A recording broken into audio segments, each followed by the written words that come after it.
अस्सलाम वालेकुम नाजरीन। ड्रामा सीरियल सावल यार पिया की नेक्स्ट एपिसोड बहुत इंटरेस्टिंग होने वाली है, क्योंकि नेक्स्ट एपिसोड जज्बात, टकराव और हैरानक इनका शफात से भरपूर होगा। नेक्स्ट एपिसोड में बहुत शानदार सरप्राइजेस आपको मिलने वाले हैं, क्योंकि अब कहानी एक नया मोड़ इख्तियार करने जा रही है और अब यहां पर पिया अपनी पढ़ाई के सिलसिले में यूनिवर्सिटी जाना शुरू कर देगी, जहां उसकी मुलाकात फिरोज से होने वाली है। और पहली ही नजर में फिरोज पिया के अंदाजो मासूमियत से भरे चेहरे में खो जाएगा और वक्त के साथ साथ वो पिया के लिए दिल में जज्बात महसूस करने लगेगा, जहां उसे पिया से मोहब्बत का एहसास होने लगेगा। और वहीं दूसरी तरफ सावल भी पिया के लिए अपने दिल में मोहब्बत रखता है और वह चाहता है कि पिया उसकी जिंदगी का हिस्सा बने। लेकिन पिया के रवैया से यही जाहिर होगा कि उसका दिल आहिस्ता आहिस्ता फिरोज की तरफ माइल हो रहा है। अब देखना ये बहुत दिलचस्प होगा कि इस ट्रायंगल लव स्टोरी का रुख किस अंजाम तक पहुंचेगा। तो इस ड्रामे की आगे की कहानी के बारे में बताएंगे हम आपको आज की इस वीडियो में। लेकिन इससे पहले अगर आपने हमारा चैनल अभी तक सब्सक्राइब नहीं किया है तो बहुत शुक्रिया के साथ पहले चैनल को सब्सक्राइब कर लीजिए। तो अब जैसा कि असलम सखर से कराची शिफ्ट होने के बाद इलाके बदल बदल कर फाइनली एक जगह आकर ठहरा है, जहां उसने पिया से यह वादा भी किया है कि अब वो इस जगह के बाद कोई घर शिफ्ट नहीं करेगा। और अब जबकि असलम और उसकी फैमिली सांवल के मोहल्ले में शिफ्ट हो चुके हैं, जहां अब असलम को वक्तन वक्तन अपने माजी की तलक यादें सताती रहती हैं और हर लम्हा हर घड़ी उसे एक डर और एक खौफ अंदर ही अंदर घायल करता रहता है। जिस बात को वो भुला देना चाहता है वो बार बार उसके सामने किसी न किसी वजह से आ जाती है। और इसी बारे में पिया अपनी माँ से भी पूछती रहती है कि आखिर बाबा कुछ अरसे के बाद घर शिफ्ट क्यों कर लेते हैं, कौन सी ऐसी बात है। पिया इस बात को जानना चाहती है कि आखिर वजह भी तो पता चले। और उसकी माँ जकिया भी उसे यही कहती है कि यह बात मैं कई हजार बार तुम्हारे बाबा से पूछ चुकी हूं, मगर वो मुझे कुछ बताते ही नहीं है। असलम बताए भी तो क्या, बताएं कि उसके जुए की लत और उसकी लालच ने उसे किस मुकाम पर लाकर खड़ा कर दिया है। अपनी जिंदगी तो बर्बाद कर ही बैठा था, मगर अपनी औलाद और वो भी बेटी वो उसकी बर्बाद नहीं कर सकता था। जहां उसने मूसा से जुए में न सिर्फ लाखों रुपए का उधार करने के बाद जुआ हारा, और फिर अपनी हार के बाद आखिरी बारी अपनी बेटी के नाम की खेलने के लिए कदम बढ़ा दिया। ये सब कुछ वो करना नहीं चाहता था, मगर बुरे काम का बुरा अंजाम और बुरी सोहबत का असर इंसान की जिंदगी को कहीं का नहीं छोड़ता है। उसके जवारी दोस्तों ने भी उसे उकसाकर इस बाजी को खेलने पर मजबूर रखा। बाजी छोड़कर जाने की सूरत में मूसा ने भी कह दिया कि बाजी छोड़कर जाने का मतलब है कि तुम हार गए हो। अब तुम्हारी बेटी मेरी अमानत है तुम्हारे पास, मैं जब चाहूंगा उसे आकर ले जाऊंगा। यहां असलम इस खौफ से सखर से कराची आ गया है, मगर मूसा और अपने माजी से पीछा न छुड़ा सका।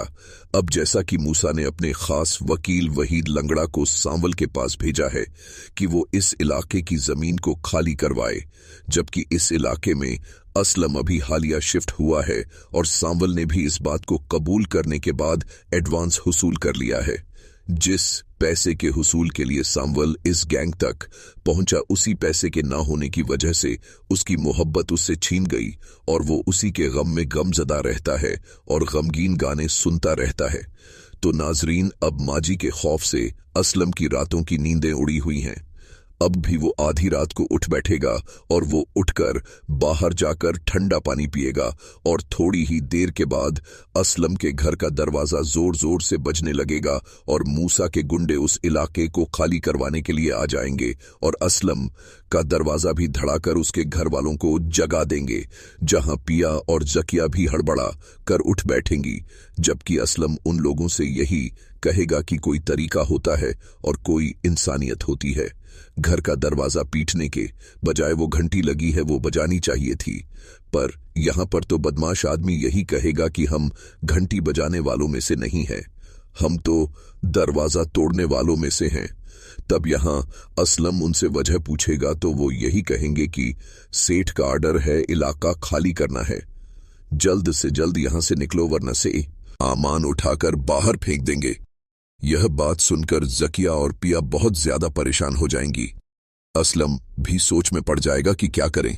जकिया तो चाहेगी कि हम यहां से कहीं और शिफ्ट कर भी जाएंगे, बस आप इन लोगों से मत उलझें।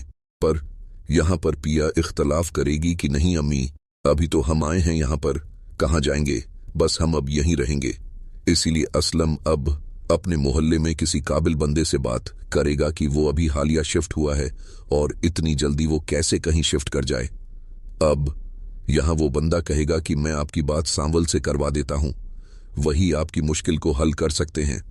तब वह बंदा जाकर सांवल को असलम के घर ले आएगा, जहां पिया और जकिया खिड़की से सांवल की और असलम के दरमियान होने वाली गुफ्तगू को सुन रही होंगी। वो शख्स असलम से कहेगा कि यही तो हैं वो सांवल भाई जिनका मैंने आपसे जिक्र किया था, इन्होंने ही तो संभाल रखा है सारा इलाका और इलाके के लोगों के सारे मसलों को भी। तभी यहां असलम अपनी मजबूरियां सांवल को बताने वाला है और इस दौरान सांवल की नजर भी पिया पर पड़ जाएगी। और अब असलम सांवल से यह बात भी कह देगा कि मैं अपनी बेटी से वादा कर चुका था कि अब मैं यहां से कहीं शिफ्ट नहीं करूंगा, मेरी मदद कीजिए आप प्लीज। और अब जनाब सांवल अपने सेठ को जाकर मना कर देगा कि वो यह इलाका खाली नहीं करवा सकेगा, क्योंकि अब वहां उसकी एक बहुत बड़ी कमजोरी बन चुकी है। सेठ मूसा सांवल के इस इनकार पर बहुत ही ज्यादा गुस्सा करेगा और यहां उनकी आपस में अनबन भी होने वाली है। और वहीं दूसरी तरफ जब पिया रात में कबूतरों से बातें करने और उन्हें खुदा हाफिज कहने आएगी, तभी छत पर राउंड लगाते हुए बराबर वाले घर में उसकी नजर पड़ेगी, जहां उसे सांवल खड़ा हुआ नजर आएगा और पिया कहेगी तो यह यहां रहते हैं। पिया की आवाज सांवल सुन लेगा और जैसे ही सर उठाकर ऊपर की जानिब देखेगा, पिया अपना रुख बदल लेगी और वहां से चली जाएगी और सांवल यह देखकर मुस्कुरा देगा। और इसी के साथ नाजरीन अब इस ड्रामे में एंट्री होने वाली है फिरोज खान की, जो कि मूसा का बेटा है और उसकी मां GQ है। अभी फिरोज खान का नाम तो मंजरेआम पर नहीं आया है, इसीलिए हम अपने रिव्यू में उसे फिरोज खान ही कहेंगे। तो जैसा कि अब पिया भी यूनिवर्सिटी ज्वाइन करने वाली है, जहां पिया फिरत से टकरा जाएगी और उसकी किताब भी गिर जाएगी, लेकिन पिया तो वहां से गुजर जाएगी और फिरोज को यहां एक ही लम्हे में भी वह दीवाना बना जाएगी और फिरोज को उससे मोहब्बत हो जाएगी। लेकिन यह इजहार तो अभी फिलहाल नहीं होगा जब तक कि उनकी दोस्ती पक्की ना हो जाए, और जब फ्रेंडशिप हो जाएगी और तब पिया फिरोज में इंटरेस्टेड हो जाएगी। और वहीं दूसरी तरफ सांवल, जो कि अपनी पहली मोहब्बत के जाने के गम से बाहर निकल आएगा, क्योंकि वह कभी भी किसी से मोहब्बत करने के बारे में सोच ही नहीं सकता था। सांवल ने जब पिया को देखा तो उसे लगा कि वह जैसे सीधी उसके दिल में उतर गई है। इसीलिए अब सांवल, जो कि विलेन भी है और हीरो भी है, वो अब किसी सूरत नहीं चाहेगा कि पिया और सांवल के दरमियान कोई तीसरा आए। इसीलिए फिरोज और सांवल की जबरदस्त डसन लगने वाली है। लेकिन नाजरीन, असल कहानी में ट्विस्ट तो तभी ही आएगा और कहानी मजीद दिलचस्प हो जाएगी जब फिरोज अपने वालिद मूसा के साथ अपना रिश्ता पिया के घर लेकर आएगा। असलम भी अपनी बेटी की खुशी के लिए इस रिश्ते को तय करना चाहेगा कि आखिर उसकी बेटी की खुशी है, मगर अचानक एक ऐसा राज सामने आ जाएगा जो सबके दिलों को हिलाकर रख देगा। पिया का बाप और फिरोज का बाप दोनों पुराने खेल के साथ ही निकलेंगे और इसी खेल की वजह से पिया की वालदा शाकरा की मौत भी हो गई थी। यही माजी का जख्म पिया के वालिद असलम को इस रिश्ते से इनकार करने पर मजबूर कर देगा। लेकिन यहां पर सवाल यह है कि क्या पिया का वालिद असलम अपनी बेटी की खुशियों की खातिर अपनी पुरानी दुश्मनी को भुला देगा, या यह कहानी अधूरी मोहब्बत का किस्सा बन जाएगी। तो नाजरीन, आपका इस ड्रामे के बारे में क्या ख्याल है और यह ड्रामा आपको कैसा लग रहा है और इसके कौन से किरदार आपको बहुत ज्यादा पसंद है, इस बारे में हमें अपनी राय से जरूर आगाह कीजिएगा। जाते जाते वीडियो को लाइक और चैनल को सब्सक्राइब करना ना भूलिएगा। अपना बहुत सारा ख्याल रखिएगा। मिलते हैं नेक्स्ट वीडियो में, तब तक के लिए अल्लाह हाफिज।